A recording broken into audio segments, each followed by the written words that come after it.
할렐루야. 풍요로운 교회를 찾아와 주신 모든 분들을 주님의 이름으로 환영하고 축복합니다. 저는 오늘 여러분들과 함께 새 사람 그리스도를 닮아가는 것이라는 말씀의 제목으로 함께 은혜의 말씀을 나누고자 합니다. 저는 지난 시간에 옛사람의 모습에 대해서 함께 말씀을 나누었는데요. 옛사람은 하나님을 믿지 않았던 우리의 그 옛모습을 말하는 거죠. 그것은 이방인의 삶의 모습이었고요. 또 허망함을 쫓아 사는 삶이었고 어둠의 감각이 없는 자의 모습을 말하고 있었습니다. 만일 빛으로 오신 예수 그리스도를 영접하지 않고 회개하지 않았다면 하나님은 그냥 그들을 내버려 두실 것이고 그들의 결국은 죽음과 심판을 의미하게 되는 것이죠. 이렇게 우리는 모두 이방인이었고요. 우리 모두는 옛사람의 모습이었습니다. 그러나 빛으로 오신 예수 그리스도를 영접하고 새 사람이 되었습니다. 바울 사도의 말씀의 의도는 이거예요. 먼저 우리의 존재를 인식하는 거죠. 즉 부정적인 측면들을 들어서 긍정적인 측면을 더 부각시키고 더 강조하기 위해서 우리의 옛 모습을 드러내는 거예요. 그렇다면 이제 바울 사도는 성도들의 삶의 실천적 원리 가운데 긍정적인 측면인 새 사람에 대해서 말씀을 전개하고 있습니다. 과연 새 사람의 삶의 원리는 무엇일까요? 먼저 오늘 읽은 본문 20절과 21절 말씀을 보시면 오직 너희는 그리스도를 그같이 배우지 아니하였느니라 진리가 예수 안에 있는 것 같이 너희가 참으로 그에게서 듣고 또한 그 안에서 가르침을 받았을진데 라고 말하고 있습니다.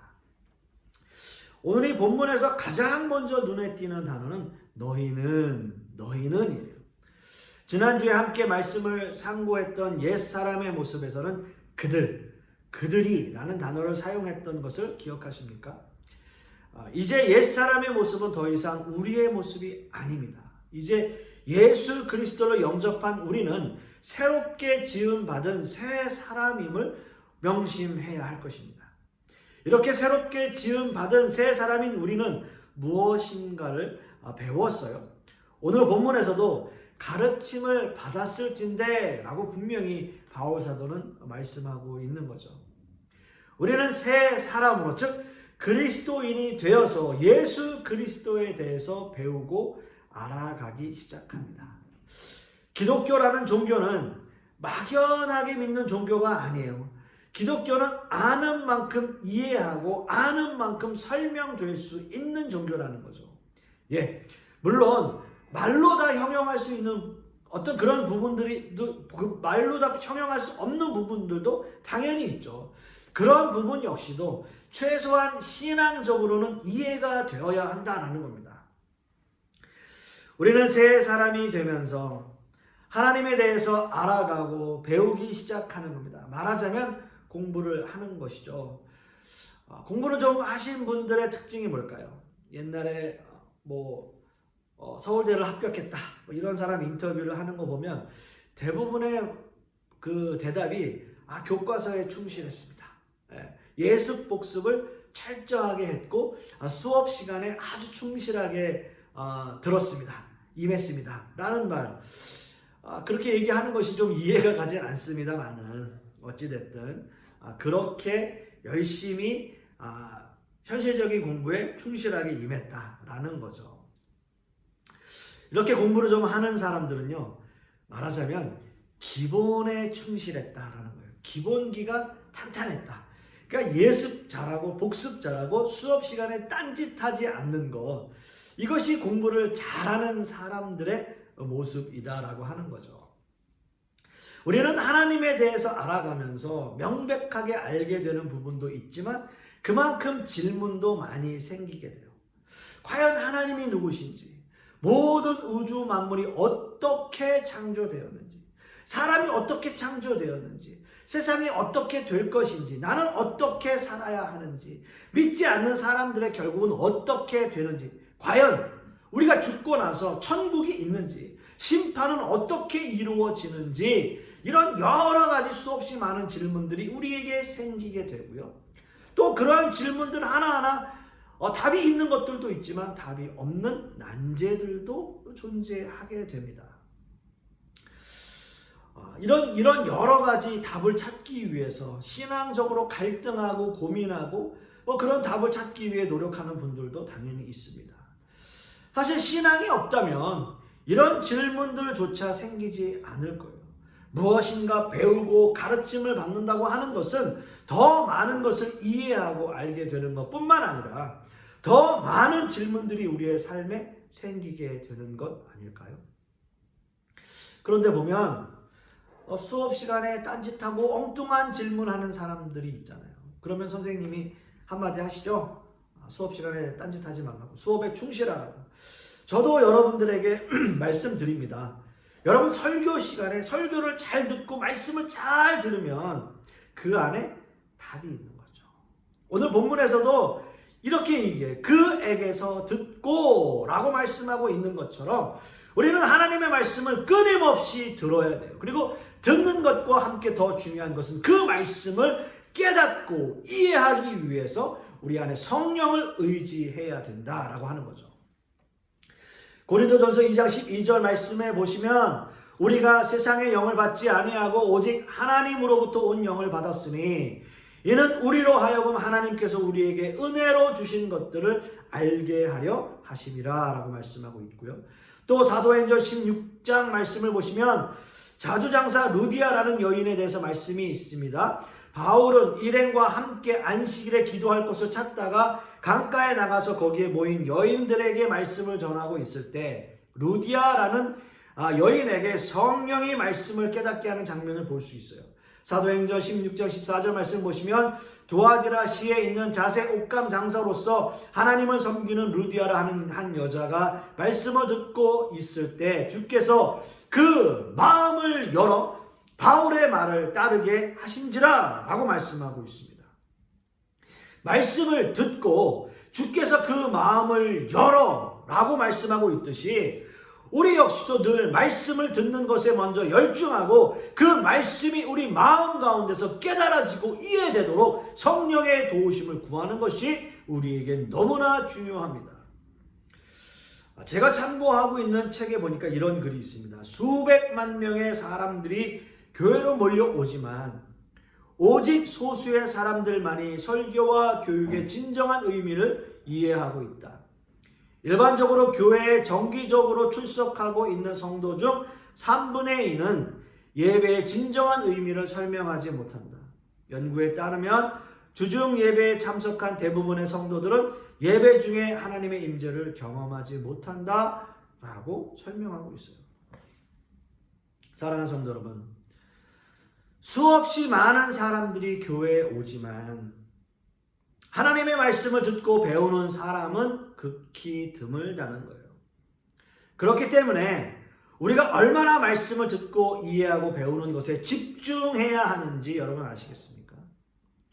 우리는 새 사람으로 이 세상을 살아가기 위해서 엄청난 노력을 해야 하는 사람들이에요. 물론 세상 사람들은 이런 노력을 해야 할 필요가 없어요. 그러나 하나님의 사람으로 거듭나고 새 사람이 된 이상 우리는 하나님의 자녀답게 이 세상을 살아가야 하기 때문입니다. 더 많이 말씀에 집중하고 더 열심히 설교에 경청하고 더 많이 기도하며 세상에 살지만 세상과 구별된 삶의 모습으로 살아야 하는 것. 바로 새 사람으로 거듭난 우리의 모습이어야 한다는 겁니다. 하나님이 우리에게 구원은 거저 주셨지만 우리는 그 구원의 완성을 위해서 열심으로 노력해야 돼요. 끊임없이 배우려고 노력할 때 성령께서 깨달음의 은혜를 여러분들에게 허락하실 것입니다. 이제 오늘 본문의 말씀 23절의 말씀을 함께 보시겠습니다. 오직 너희의 심령이 새롭게 되어 라고 말씀하고 있습니다. 오늘 본문에서 너희의 심령은 우리 안에서 역사하시는 성령을 말하는 것이 아니에요. 여기서 심령을 문자적으로 원어적으로 해석하면 마음의 영이라고 해석할 수 있습니다. 인간의 몸과 영혼으로 또는 몸과 혼과 영으로 나누느냐에 대한 최종적인 결론은 없지만 마음의 영이라고 하는 것은 우리 안에 감성이나 정서 등을 작용하는 능력으로 설명할 수 있습니다. 즉, 마음의 영을 가장 명료하게 설명하자면 마음 자체를 주장하고 조정하고 작용케 하는 내적인 능력을 의미한다라고 보는 것이죠. 그러나 인간이 범죄함으로 우리의 영혼은 죽었었고 그 마음은 어두워졌습니다. 창세기에 보시면 노아 홍수 시절 사람들의 마음을 이렇게 표현해요. 창세기 6장 5절을 보시면 여호와께서 사람의 죄악이 세상에 가득함과 그의 마음으로 생각하는 모든 계획이 항상 악할 뿐임을 보시고 라고 말씀하고 있어요. 하나님을 떠난 인간은 그 마음에 계획하는 모든 것이 항상 악했습니다. 이렇게 하나님과 완전히 단절되었던 인간이 예수 그리스도의 공로로 말미암아 새롭게 되었어요. 이것은 완전히 새로운 모습의 창조물이 되었다는 의미입니다. 옛 모습에서 변했다는 것이 아니며 새 사람이 옛 사람으로부터 시작되었다는 것도 아닙니다. 또한 우리가 느끼지 못할 정도로 아주 서서히 변한 것도 아니에요. 새 사람은 그 새 사람의 모습은 하나님의 완전한 창조이기 때문에 거듭났다라는 것은 완전히 다른 모습으로 새롭게 태어났다라는 것을 의미하고 있는 겁니다. 고린도후서 5장 17절 말씀에 그런즉 누구든지 그리스도 안에 있으면 새로운 피조물이라 이전 것은 지나갔으니 보라 새 것이 되었도다 라고 말씀하고 있습니다. 우리는 새로운 피조물이고 새 사람이 되었습니다. 그런데요, 우리가 또 한 가지 오늘 본문에서 생각해야 할 것은 새롭게 되어 라는 단어의 시제에 관심을 가져야 돼요. 이 단어의 시제는 현재형으로 쓰여졌어요. 현재형. 현재형으로 쓰였다는 의미는 무엇일까요? 계속 진행되고 있다는 뜻이에요. 계속 진행되고 있다. 즉, 우리는 새 사람으로 완전히 새로운 창조의 모습이 되었지만 이 창조는 계속 진행되고 있다. 어떻게 창조가 계속 진행되어 가고 있을까요? 그렇다면 하나님의 창조가 완전하지 못하다라는 걸까요? 우리는 여기서 새롭게 창조된 하나님의 백성들의 모습을 보고 두 가지의 질문이 생기게 됩니다. 새 사람으로 재창조되었다고 했는데 주변의 교회를 함께 다니는 사람들의 모습을 보면 전혀 새롭게 재창조되었다는 그런 모습은 찾아볼 수 없는 사람들이 있죠. 그리고 또 한 가지 생각은 하나님이 새 사람으로 완전히 재창조하신 사람이 어떻게 창조가 진행되어 간다고 할 수 있는 걸까? 그렇다면 새 사람 역시도 완전한 모습의 창조의 모습은 아니란 말인가? 라는 생각이 드실 겁니다. 이런 질문이 생각이 나셔야 한다는 거죠. 여러분, 이런 질문이 머릿속에 떠올라야 된다는 거예요. 아무 생각 없이 앉아 계시다면 여러분 한번 좀 생각해 주십시오. 먼저 첫 번째 질문에 대한 답은 이렇습니다. 새 창조의 역사는 삼위 하나님의 협력 사역이십니다. 일단 구원받은 하나님의 백성이 되면 성령께서 우리 안에 역사하시고 우리를 주장하시는데 강압적으로 하지 않으신다는 거예요. 제가 말씀드렸습니다. 그 사람의 인격, 성품, 성격, 성향에 따라서 각 사람에게 맞게 역사하신다는 말씀을 드렸어요. 설사 어떤 사람이 은혜를 경험하고 하나님의 자녀가 되었어도 그 사람이 그렇게 금방 순식간에 180도로 변하지는 않는다는 거예요. 그렇게 변하지 않는다는 것에 여러분 이제 놀라지 마십시오. 따라서 주변에 있는 사람들이 인내심과 끈기를 가지고 그 사람을 좀 기다려줘야 돼요. 기다려줘야 돼요. 두 번째 질문에 대한 답입니다. 새 창조의 역사는 완전하지 않은 모습인가? 라는 질문이에요. 우리는 때로는 은혜 받고 성령을 체험하고 하나님께 구원받은 것이 확실한데 전혀 변하지 않는 모습을 보면 하나님의 이 새 창조의 역사가 완전하지 못한 모습처럼 보일 때가 있습니다. 그렇다면 그 답은 이래요.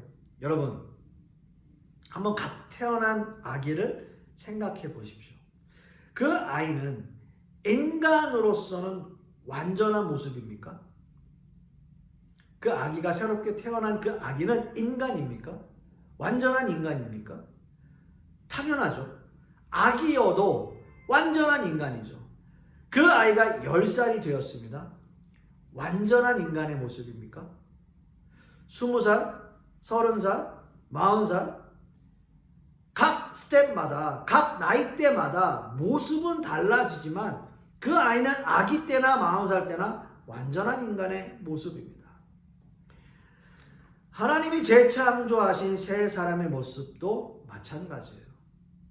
우리는 완전히 새로운 피조물로 거듭났지만 아직 영적인 어린 아이의 상태라는 거예요. 모든 것이 서툴고 혼자서는 아무것도 할 수 없는 상태에서 걸음마를 하고 걷기 시작하고 말을 하기 시작하고 사람을 알아보기 시작하면서 점점 천국의 백성으로, 천국의 일원으로 자라가게 되어 있는 겁니다.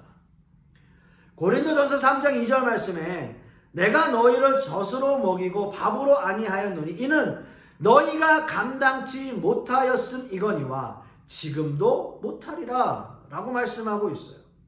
그 당시에 여러 가지 문제를 일으키고 있는 고린도 교회를 마치 어린 아기를 다루듯이 말씀하시는 바울 사도의 모습을 볼 수 있습니다.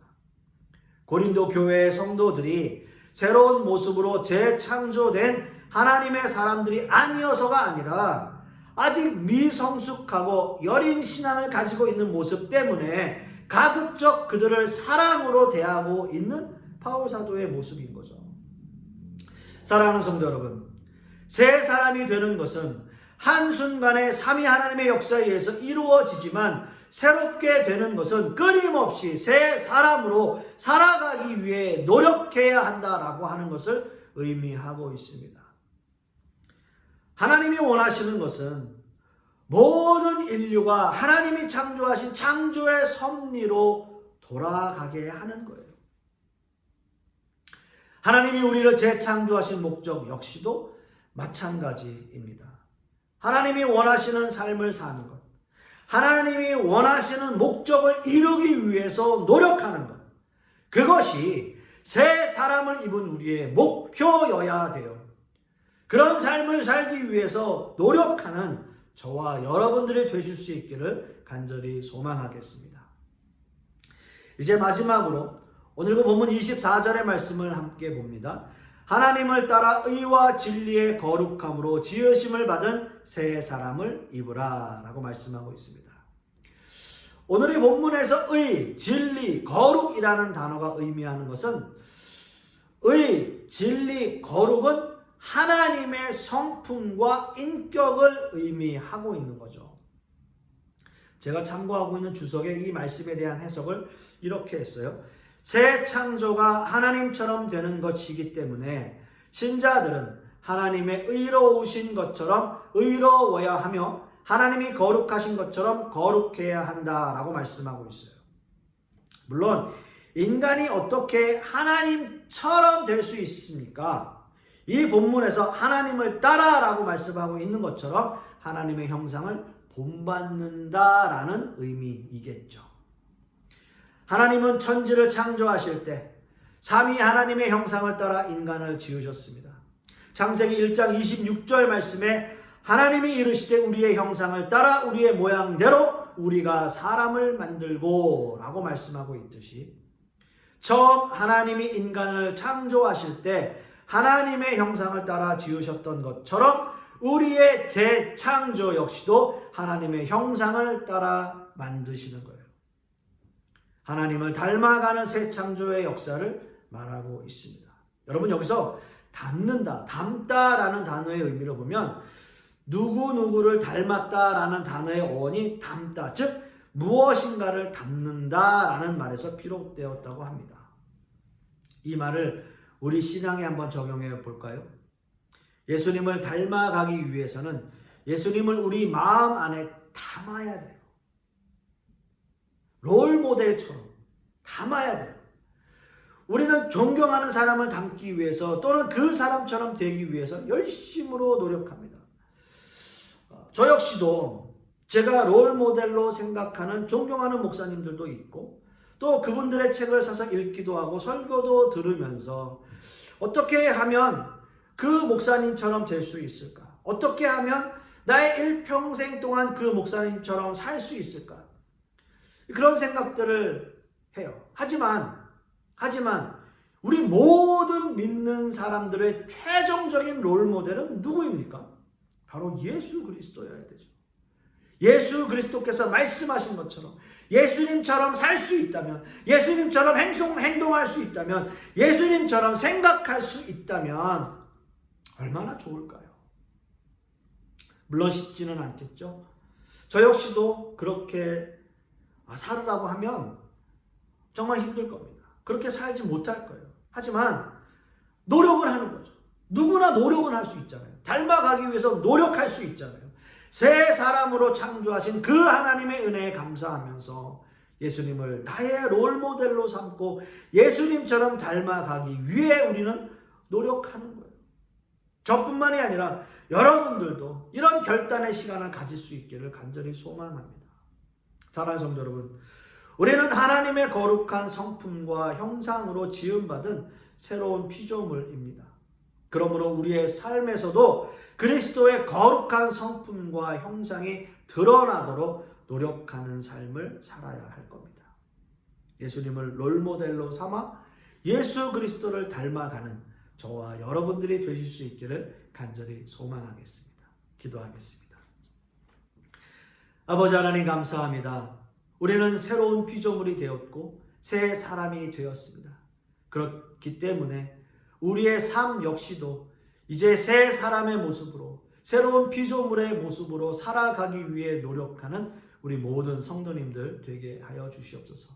이번 한 주간도 그런 삶을 살기 위해 노력하는 모든 성도님들이 되게 하여 주시옵시고 특별히 예수 그리스도를 닮아가는 예수 그리스도를 따라가는 우리 성도님들 되게 하여 주시옵소서. 주님 감사드리며 예수 그리스도 이름 받들어 기도드렸사옵나이다. 아멘.